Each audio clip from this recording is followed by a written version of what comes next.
I'd like to add that it depends on if it's muscular or if it's joint. So or if it's ligament or tendon.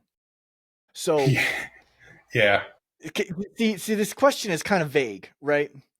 But And that's I where people are understand that, with pain, though, aren't they? Like the way we right? Because describe they're not pain, because we have one word for all of everything. And like you right, said, it's really different.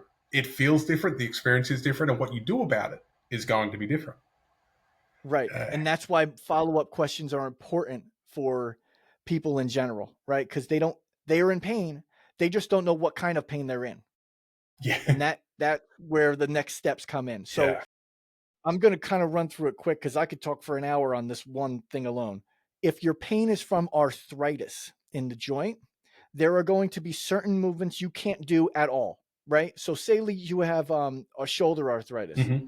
Overhead pressing is kind of a no-go right away. Can you do it? Yeah, it's going to be painful and it's just going to cause more inflammation and just more grinding, especially the certain kinds of shoulder arthritis, impingement, and you know what I'm Yep, saying. yep.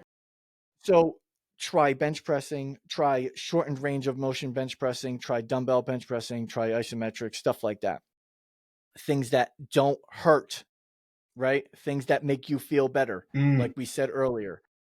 If your pain is muscular and it's because you're sore rather than, like, say you're beginning and you're just overly sore, maybe pull back on the frequency of the amount of times that you're training, or pull back on the volume, how much work you're actually doing in that day.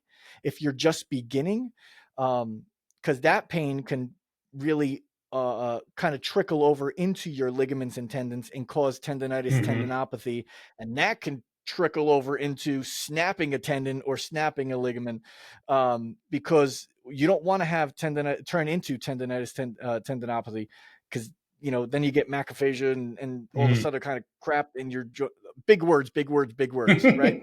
So, Bad words, bad things uh, happen. right, Nothing exactly. good happens So, down that way. Yeah, will training through pain always cause more pain? Depends. yeah. If It it can. depends on where your pain is coming from. So, again, like we said, if it's arthritis, find a movement that doesn't hurt it. If it's ligament or tendon, then you need to back off and do specific training for ligament and tendon training, because that's very different. Mm-hmm. If it's Yep. muscular, then you're just doing too much. Back off. Yeah.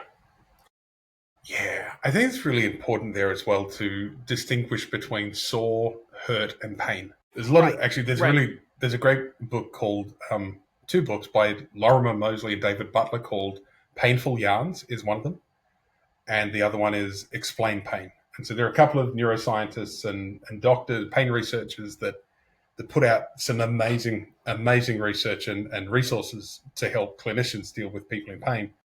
And one of the big things is educating people around pain. And the more words you have to describe your pain, the less pain you'll experience. So if it's just one big blanket word, oh, I'm hurt, then it's kind of big amorphous blob.